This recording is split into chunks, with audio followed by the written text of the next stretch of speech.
I stood in the kitchen, the aroma of brewed coffee hanging in the air, when Arthur's words sliced through the calm like a knife. "Evelyn, we've decided to live with Ethan and Lisa, so you need to leave." His voice, once warm and loving, now held a chilling finality. I blinked, disbelieving. The room spun slightly as I tried to comprehend his words. Lisa, standing beside him with arms crossed, chimed in with a sneer. "Yeah, it's about time. You've been nothing but a freeloader, Evelyn." A freeloader? Me? The absurdity of it stung.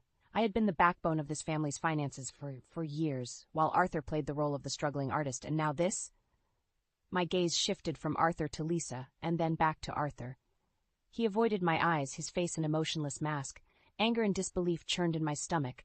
"Is this some kind of sick joke?" I asked, my voice shaking. "No joke, Evelyn.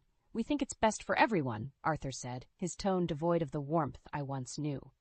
The man I married, the man I built a life with, was now evicting me from my own home with the help of our son's wife. The absurdity of it all was overwhelming. I wanted to scream, to shout, to make them see the injustice.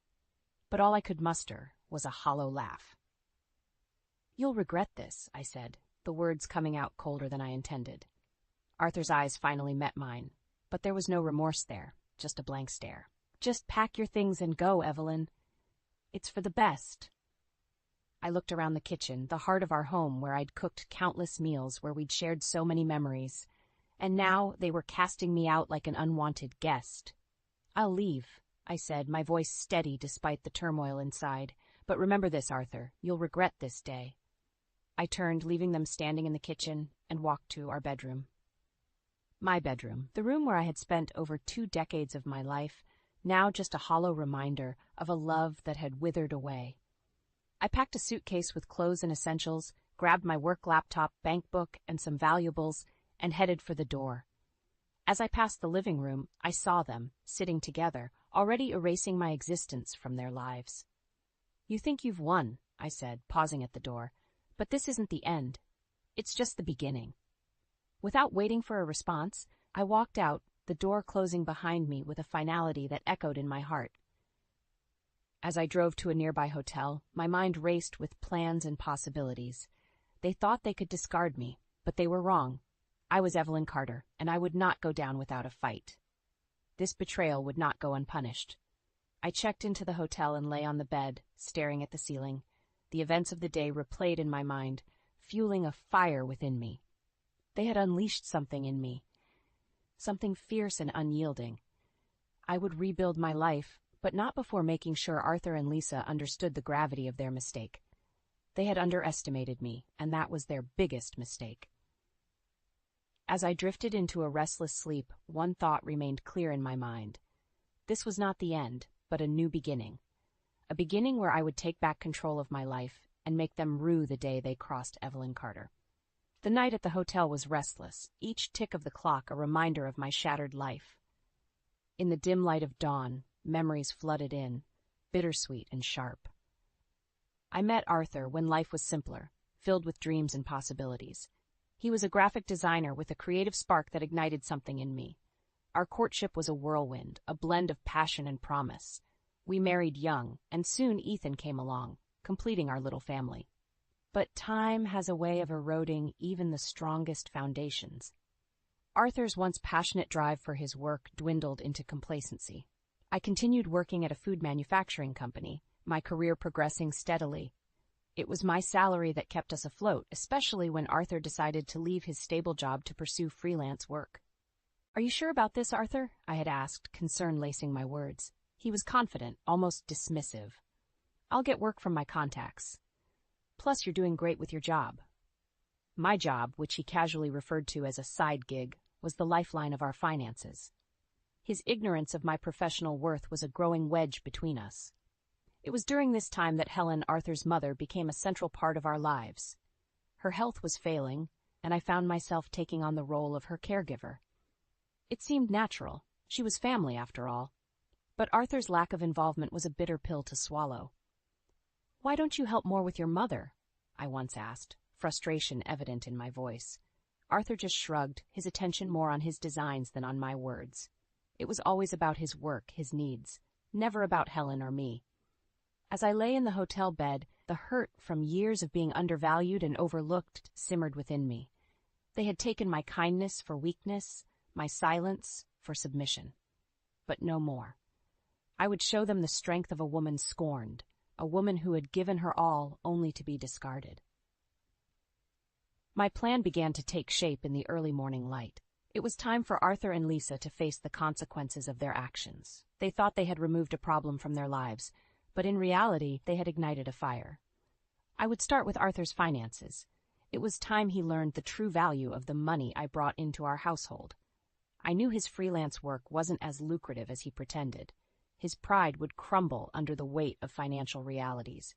And Lisa, with her smug sense of entitlement, would learn that her actions had repercussions. I remembered her disdain, her condescending words. She had no idea about the struggles and sacrifices I had made for this family. I rose from the bed, a new determination coursing through me. I would not be a victim of their cruelty. I would be the architect of their comeuppance. As the sun rose, casting a warm glow through the window, I felt a sense of empowerment. Evelyn Carter was no longer just a name. It was a symbol of resilience and retribution. They had underestimated me, but they would soon learn the cost of their betrayal. This was not just about revenge. It was about justice. And I would have it, no matter what it took. The first rays of sunlight brought clarity and resolve.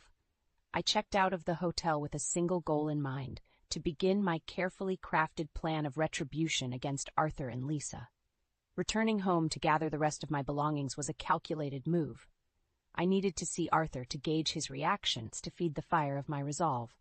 The house felt different as I stepped in, colder, unwelcoming. Arthur was in the living room, his back to me, lost in his thoughts.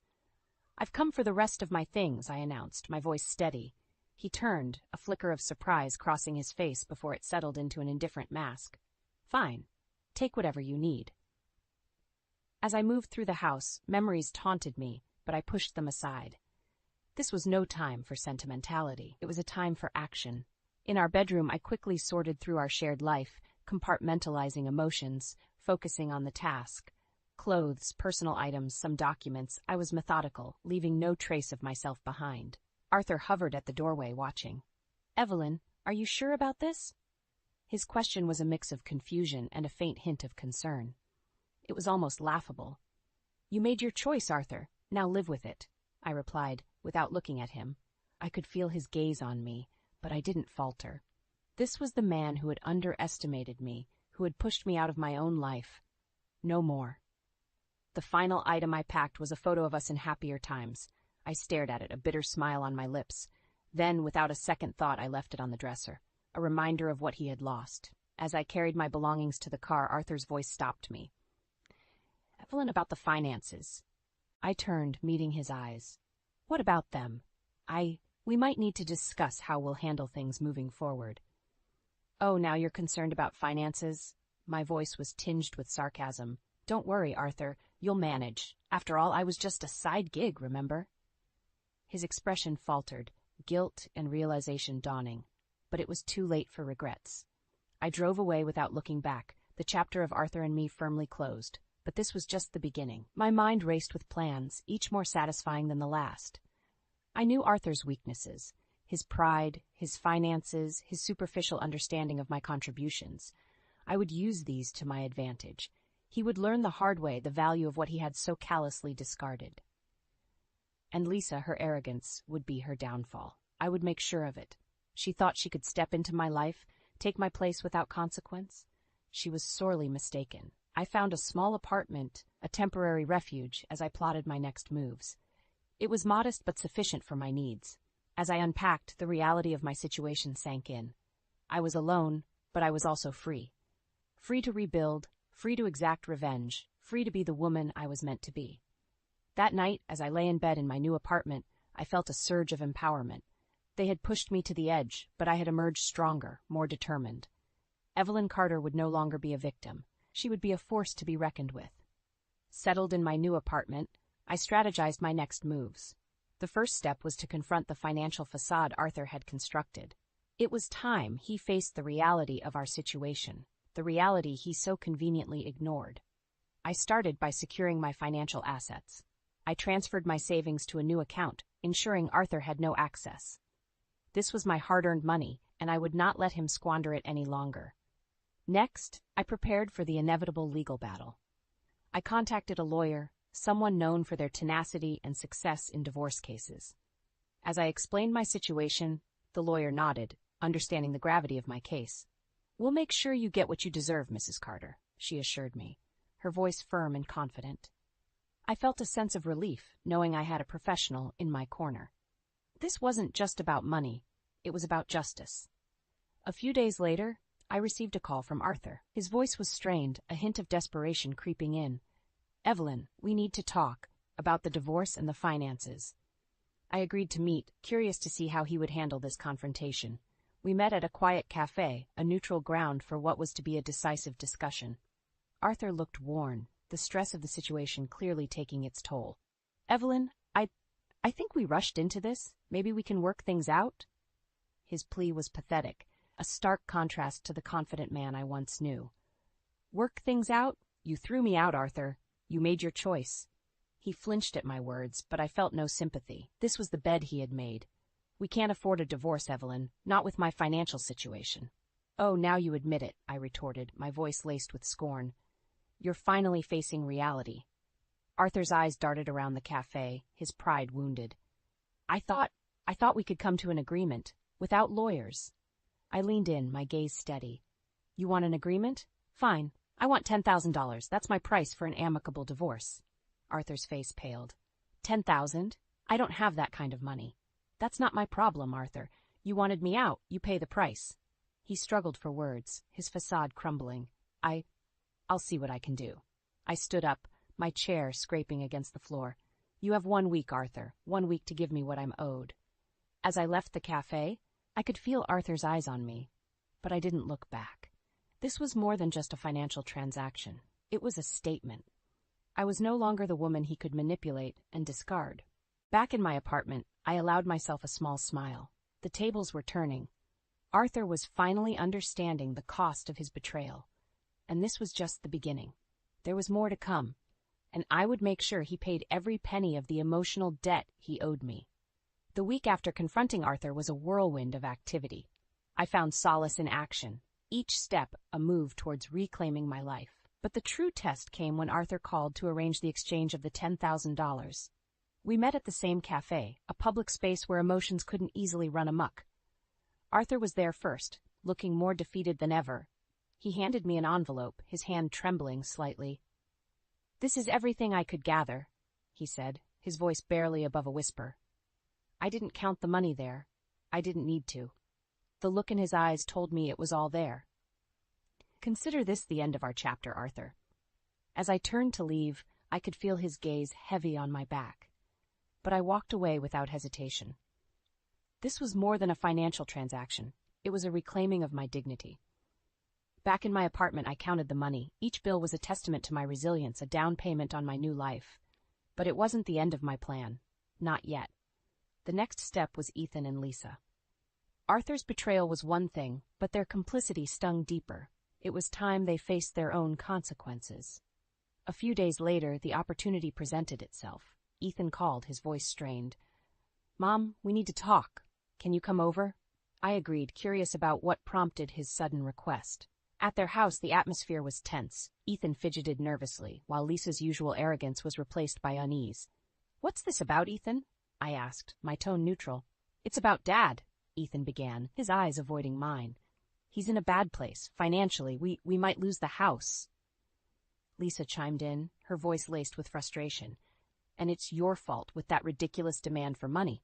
My heart hardened at her words. "My fault? I was thrown out of my own home, Lisa.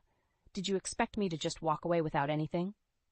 "But we're family," Ethan interjected, a note of desperation in his voice. "Family?" I scoffed. "Family doesn't treat each other the way you've treated me." Lisa's face reddened, her facade crumbling. "Well, what do you expect us to do now? You've taken everything." I stood, my resolve unshaken. "You expect sympathy from me? You made your choices. Now, live with them."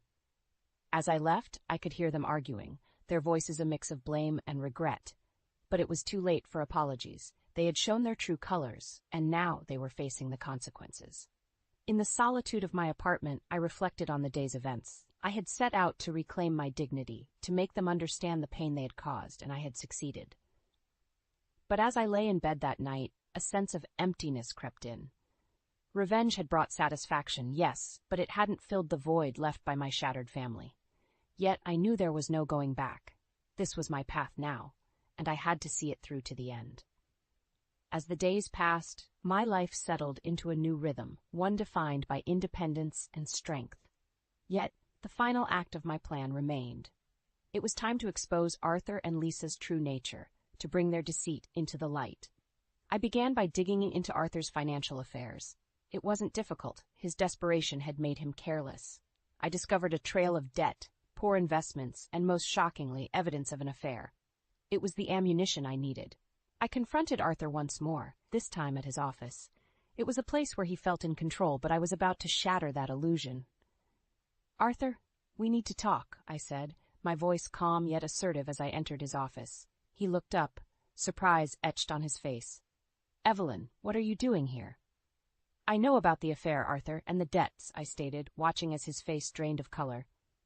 That's ridiculous," he stammered, but the guilt in his eyes betrayed him.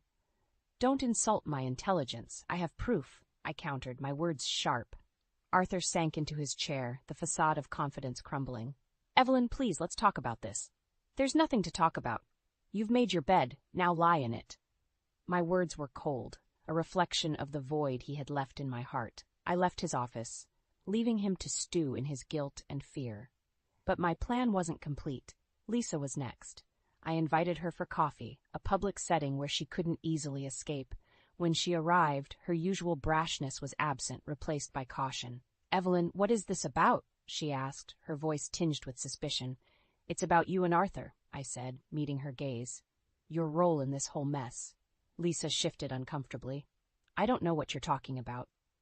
"Oh, but you do," I countered. "You encouraged Arthur's decisions, thinking it would benefit you. But now, you're just as responsible for the fallout." Lisa's facade cracked, her composure slipping. "You can't blame me for everything." "I can, and I do. You were part of this, Lisa. You can't escape that," I replied, my voice steady. Lisa looked away, unable to meet my gaze.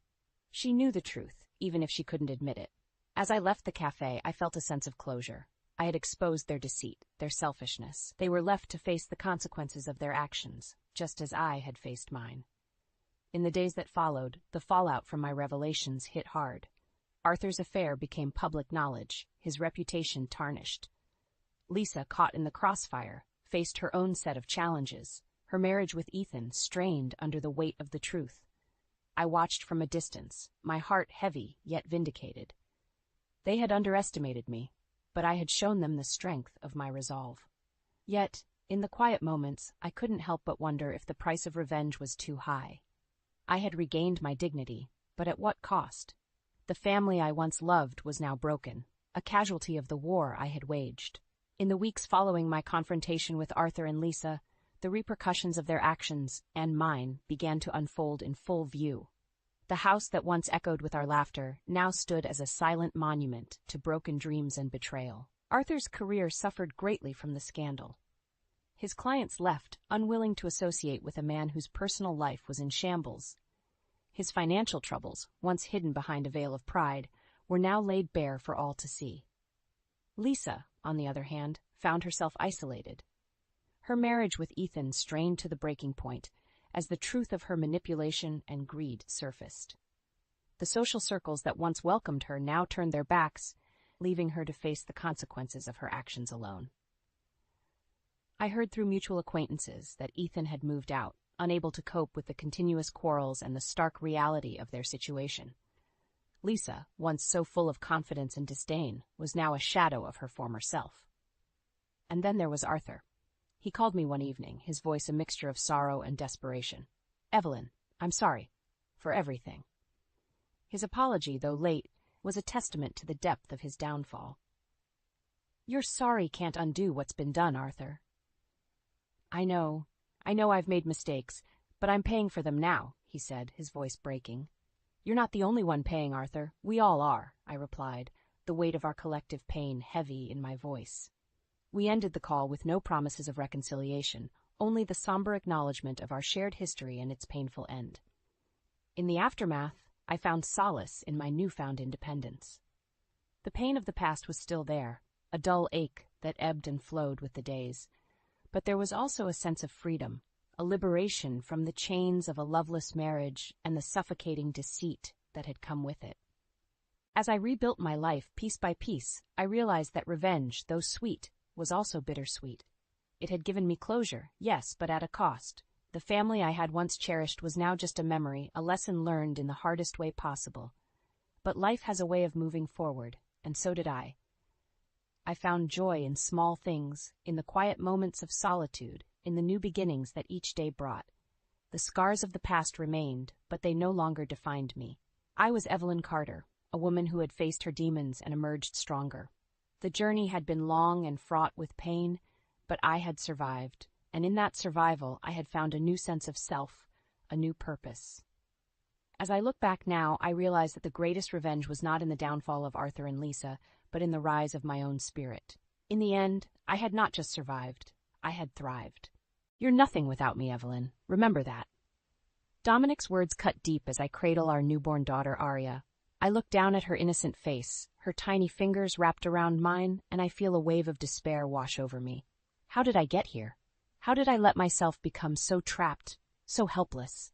I've always been a strong, independent woman, but Dominic has a way of making me feel small and insignificant. Since Aria's birth, his controlling behavior has escalated to new heights. He dictates my every move, from what I wear to who I can see. He even controls our finances, leaving me completely dependent on during my maternity leave. I'm going out, Dominic announces, grabbing his keys from the counter. I expect dinner to be ready when I get back. I nod silently, not daring to argue. I've learned the hard way that defiance only leads to more pain. As the door slams behind him, I let out a shaky breath and hug Aria closer to my chest. I think back to the early days of our relationship when Dominic seemed like the perfect man. Charming, successful, and attentive, he swept me off my feet. Our whirlwind romance led to a quick marriage, and before I knew it, I was pregnant with Aria. But now, as I sit alone in our lavish apartment, surrounded by all the trappings of wealth, I feel more trapped than ever. Dominic's true colors have emerged, and I'm left wondering how I ever fell for his facade. A sudden cry from Aria jolts me back to the present. I rock her gently, whispering soothing words as I try to calm her. But even as I comfort my daughter, I can feel the weight of Dominic's control bearing down on me. I glance at the clock, realizing I only have a few hours before he returns. I need to start dinner, but the thought of facing another evening of his criticism and verbal abuse makes my stomach churn. As I lay Aria down in her crib, I catch a glimpse of myself in the mirror. The woman staring back at me is a shell of her former self. Dark circles under her eyes, a forced smile masking the pain. I hardly recognize her, but as I watch Aria drift off to sleep, a flicker of determination sparks within me.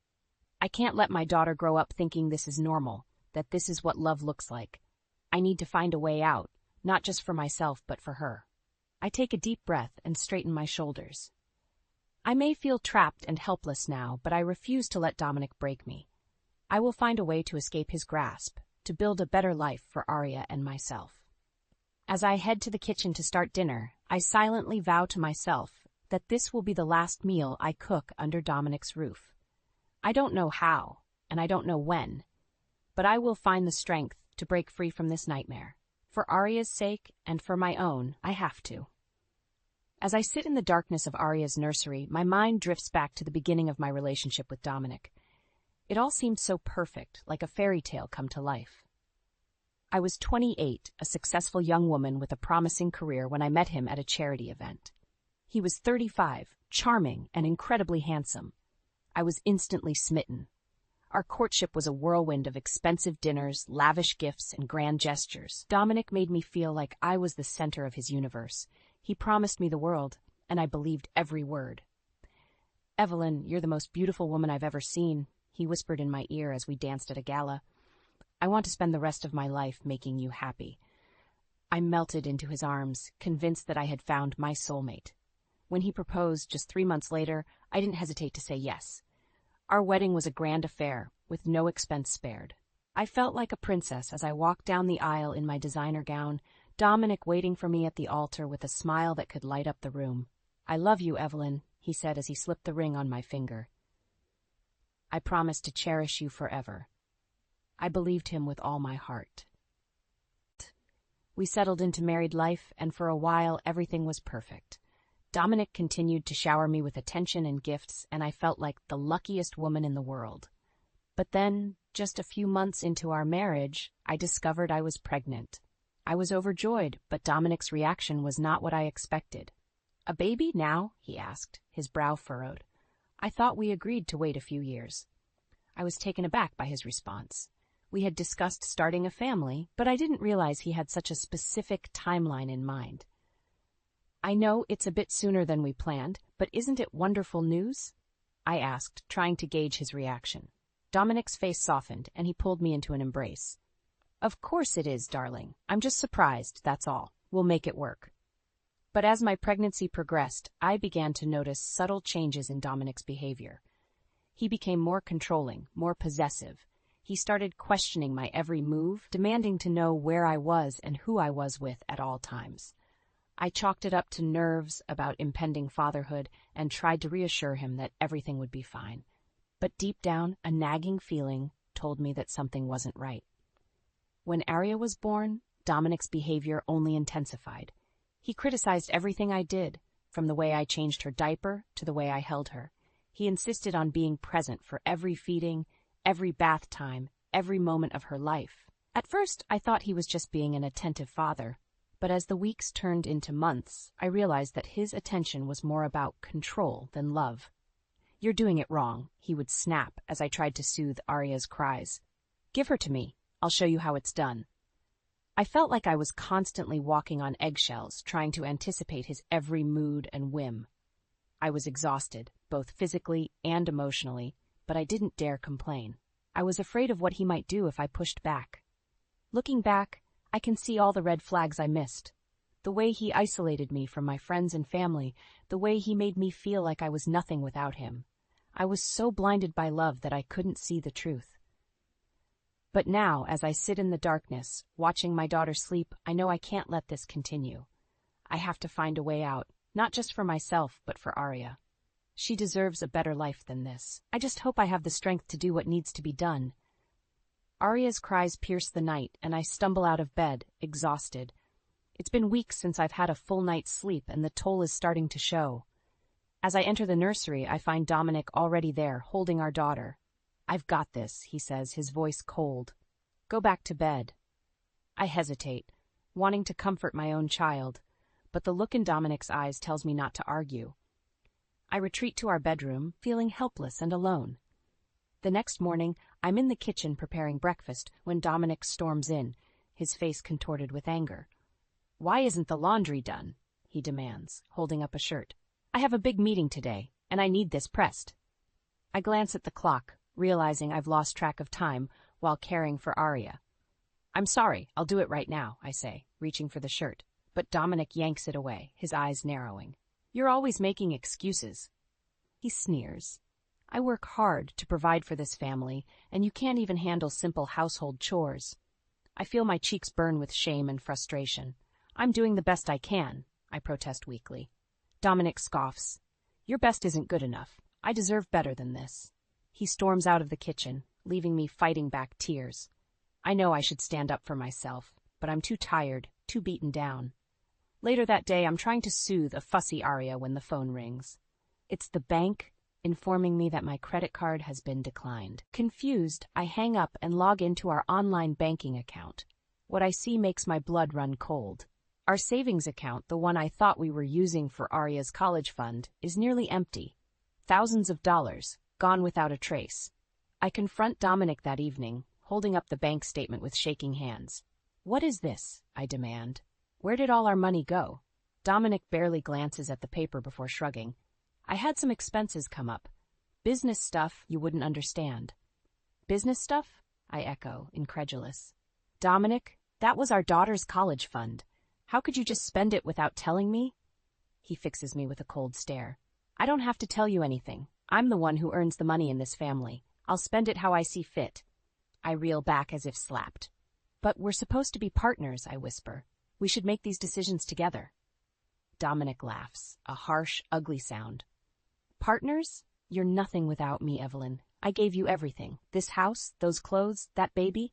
You owe me. His words hit me like a punch to the gut. Is this what our marriage has become? A transaction? A debt to be paid? I turn away, fighting back tears. I'm going to put Arya to bed, I say, my voice trembling. As I rock my daughter to sleep, I feel a sense of despair wash over me. How did I let things get this bad? How did I become so dependent on a man who treats me like a possession? I think of my own mother, who raised me on her own after my father left. She was so strong, so independent. What would she think of me now, trapped in a marriage with a man who doesn't respect me? I kiss Arya's forehead, feeling a fierce surge of love and protectiveness. I can't let her grow up thinking this is normal. I can't let Dominic's poison infect her too. I may be trapped for now, but I won't let him break me. I'll find a way out, no matter what it takes. For Arya's sake and for my own. I'm at my wit's end when I finally meet best friend Scarlett.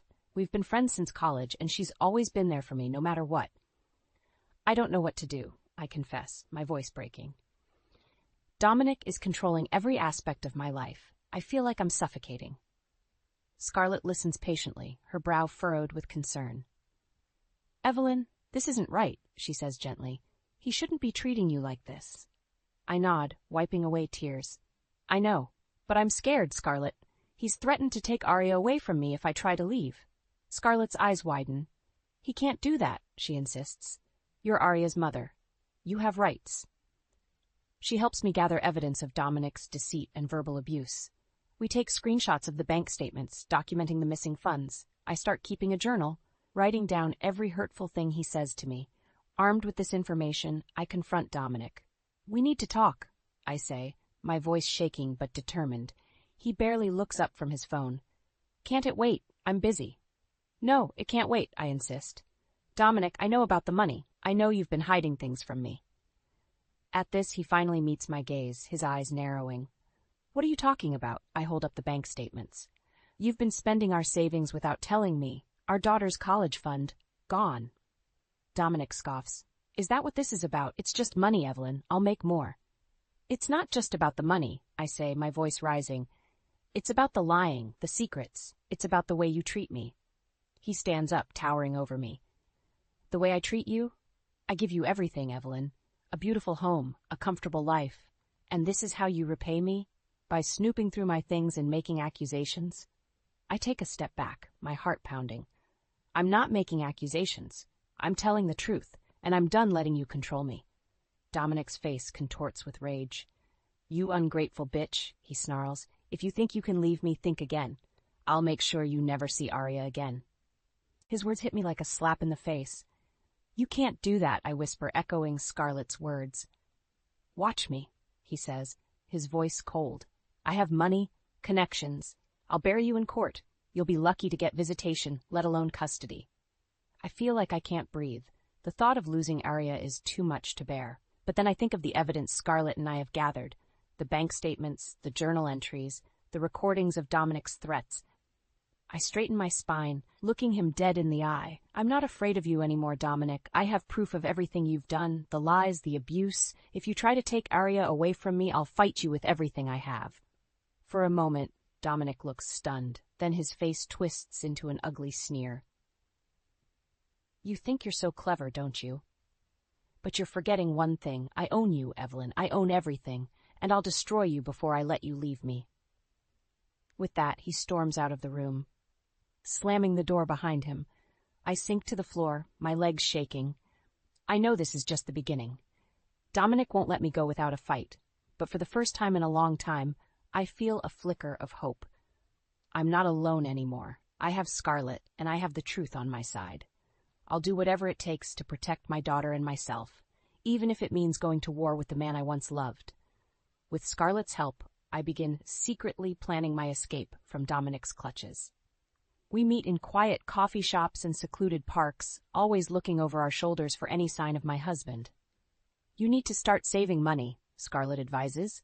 Open a separate bank account, one that Dominic doesn't know about. I nod, jotting down notes in a small, nondescript notebook. I'll start skimming a little bit from the grocery budget each week. He won't notice if I'm careful. Scarlett also helps me document Dominic's abuse. We take photos of the bruises on my arms, the holes he's punched in the walls during his rages. I save every threatening text message, every cruel email.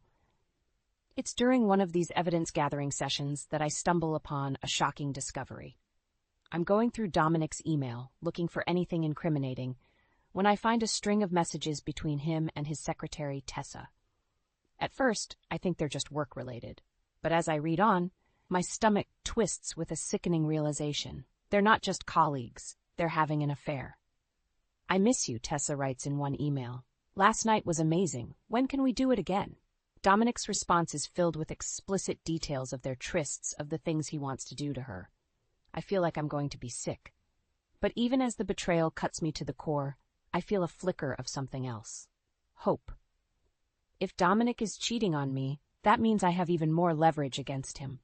I print out the emails with shaking hands, adding them to my growing pile of evidence. Armed with this new information, I finally work up the courage to file for divorce. Scarlett comes with me to the courthouse, holding my hand as I fill out the paperwork. When we return home, Dominic is waiting for us. "Where have you been?" he demands, his eyes narrowing with suspicion. I take a deep breath, squaring my shoulders. "I was filing for divorce," I say, my voice steady. "I'm leaving you, Dominic." For a moment he looks stunned. Then his face contorts with rage. "You can't leave me," he snarls. "I won't let you." He takes a step towards me, his fists clenched, but before he can lay a hand on me, Scarlett steps between us. "Don't you dare touch her," she says, her voice like steel. "We have evidence of everything you've done, the abuse, the cheating. If you come near Evelyn or Arya again, we'll go straight to the police." Dominic's eyes widen as he takes in the folder in Scarlett's hand. "You're bluffing," he says, but I can hear the uncertainty in his voice. "Try me," Scarlett replies, her gaze unwavering. For a long moment, they stare each other down. Then Dominic takes a step back, his face twisting into an ugly sneer. "Fine," he spits. "You want a divorce? You've got it, but don't think for a second that this is over. I'll make your life a living hell, Evelyn. You'll be begging me to take you back." With that, he storms out of the house, slamming the door behind him. I collapse onto the couch, my legs shaking. Scarlett sits beside me, pulling me into a tight hug. "You did it," she whispers. "You're free." But even as relief washes over me, I know that this is just the beginning. Dominic won't let me go without a fight. He'll do everything in his power to make me suffer. But for the first time in years, I feel a glimmer of hope. I've taken the first step towards reclaiming my life, my freedom, and I won't let Dominic break me. Not again. Not ever. The divorce proceedings begin, and I steel myself for the battle ahead. Dominic has hired a high-powered attorney, a shark in an expensive suit, but I have Scarlett by my side and a fierce determination to protect my daughter. Our first meeting is tense, with Dominic glaring at me from across the conference room table. His lawyer, a man with slicked-back hair and a predatory smile, leans forward. "Mrs. Hawthorne," he begins, his voice dripping with condescension. "My client is willing to offer you a generous settlement in exchange for your cooperation in keeping this matter private." I feel a flush of anger rising in my cheeks. "Generous?" I repeat, my voice tight. "You mean hush money, to keep me quiet about the abuse, the cheating." Dominic's lawyer smirks. "Let's not throw around accusations, Mrs. Hawthorne. My client denies any wrongdoing." I lean forward, meeting his gaze head-on. "I have proof," I say, my voice steady. "Emails, text messages, photographs. I'm not afraid to use them." For a moment, the lawyer's smug expression falters. Then he recovers, clearing his throat. "Be that as it may, I think we can all agree that a protracted legal battle is in no one's best interests, especially not your daughter's." At the mention of Arya, I feel a stab of fear. Dominic knows she's my weakness, my Achilles heel. "What do you want?" I ask, my voice tight. Dominic leans forward, his eyes glinting with malice. "Joint custody," he says. "And a gag order. You keep your mouth shut about our marriage, and I'll let you see Arya on weekends." I feel like I've been punched in the gut. The thought of being separated from my daughter, of only seeing her a few days a month, is unbearable. But then I think of the alternative. of Arya growing up in a home filled with anger and violence, of learning that love means pain and fear. I take a deep breath, squaring my shoulders. No, I say, my voice ringing with conviction. I won't agree to that. I want full custody, and I want you out of our lives for good. Dominic's face twists with rage. You can't do that, he snarls. I'm her father. I have rights. You lost those rights the first time you raised a hand to me, I say, my voice shaking with anger. The first time you chose your own selfish desires over your family. I slide a folder across the table, watching as Dominic's lawyer flips through the pages with a growing look of unease. This is just the beginning, I say, my voice steady. If you try to fight me on this, I'll make sure the whole world knows what kind of man you really are. For a long moment, Dominic stares at me, his eyes burning with hatred. Then he turns to his lawyer, muttering something under his breath. The lawyer clears his throat, his expression strained. Perhaps we should take a break, he suggests. Reconvene at a later date, when emotions aren't running quite so high. I nod, feeling a rush of triumph. I know this is just the first battle in what will likely be a long and brutal war. But for now, I've won. As I leave the conference room, Scarlett falls into step beside me, her hand on my shoulder. You were amazing in there, she says, her voice filled with pride. I've never seen you so strong, so fearless. I manage a small smile even as my heart races with adrenaline. I had to be, I say, for Arya, for myself. We step out into the bright sunlight, and I take a deep breath of fresh air. It feels like the first time I've been able to breathe freely in years. I know the road ahead will be hard. Dominic won't give up without a fight, and I'll have to be strong, and thus stronger than I've ever been. But for the first time in a long time, I feel a flicker of hope, a sense that maybe, just maybe, I can build a better life for my daughter and myself. A life free from fear, from pain, a life filled with love and laughter and joy, and I'll fight like hell to make that life a reality. The divorce is finalized, and I'm granted full custody of Arya. Dominic is ordered to pay child support and alimony, a fact that leaves him seething with rage. But even as I celebrate my victory, I know that he won't let this go easily. Dominic is a man who hates to lose, who will stop at nothing to get what he wants. I'm proven right just a few days later, when I'm awoken in the middle of the night by the sound of shattering glass. I bolt out of bed, my heart pounding, and race to Arya's room. She's sleeping peacefully, her little face relaxed in slumber. But as I turn to leave, I catch a glimpse of movement outside her window. It's Dominic, his face twisted with fury. He's holding a baseball bat, the shattered remains of the window at his feet. You think you've won? He snarls, his voice slurring with drink. You think you can just take my daughter away from me? I feel a rush of fear, followed quickly by anger. Get out of here, Dominic, I say, my voice shaking. You're violating the restraining order. I'll call the police. He laughs, a harsh, ugly sound. Go ahead, he taunts. Call them. By the time they get here, I'll be long gone, and you'll be left picking up the pieces, just like always. I take a step forward, my fists clenched at my sides. I'm not afraid of you anymore, Dominic. I'm done letting you control me, letting you hurt me. His eyes narrow, and he takes a step closer, the bat raised threateningly. You should be afraid, he growls.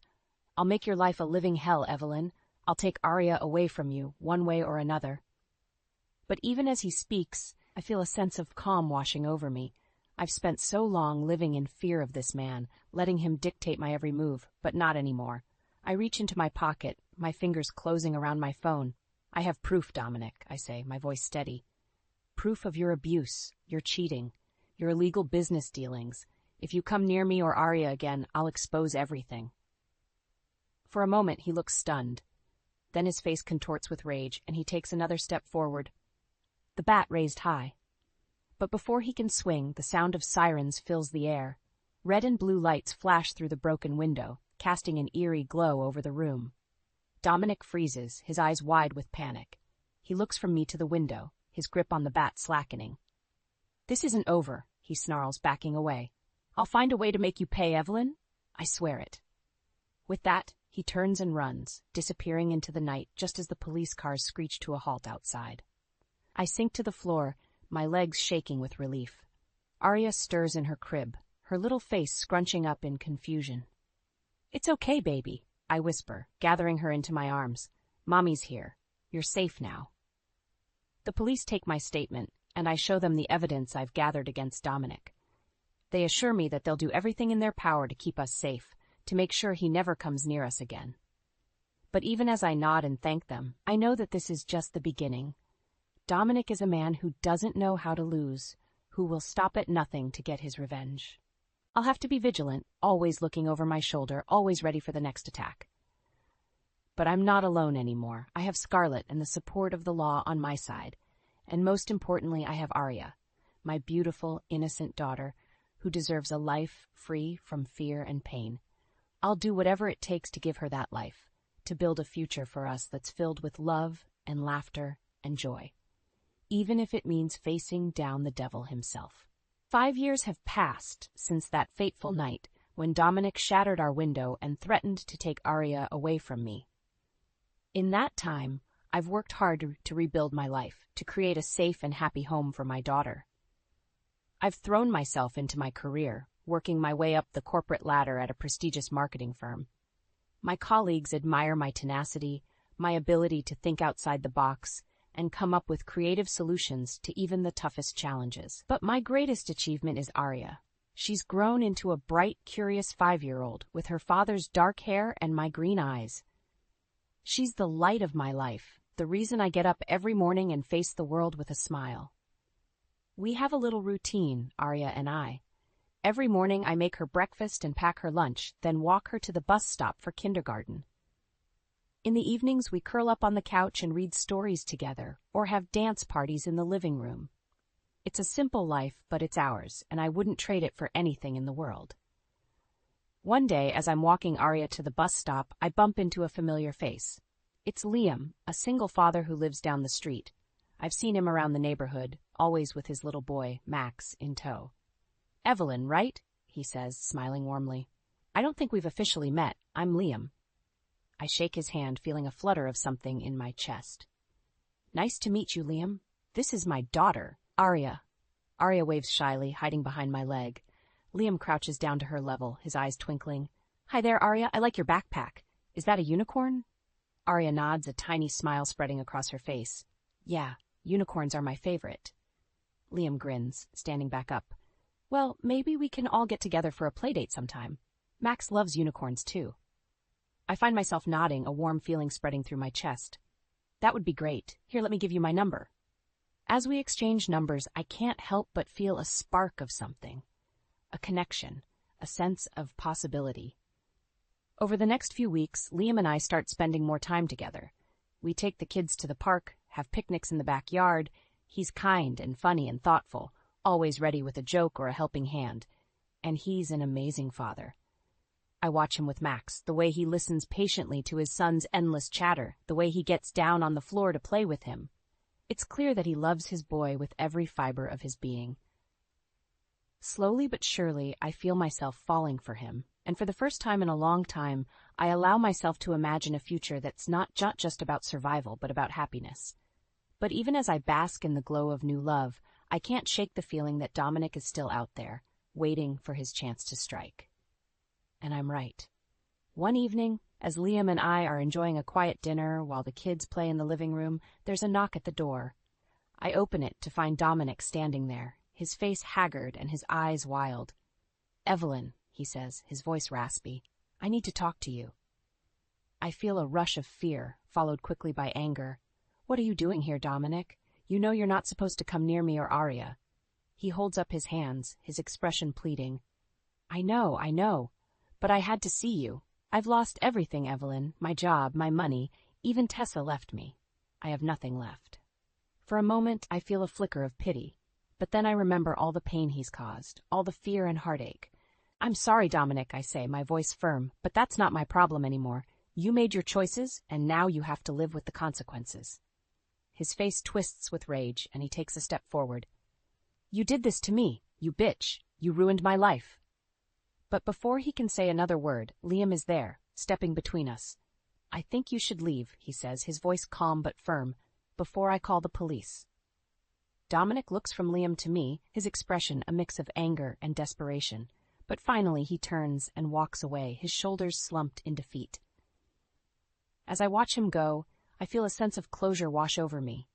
I know that he'll always be a part of my past, a shadow that I can never fully escape. But I also know that I'm stronger than he is.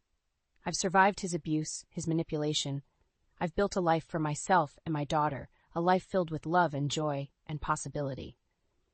And as I turn back to Liam, to the man who has shown me what true love and partnership can be, I know that I'm finally free.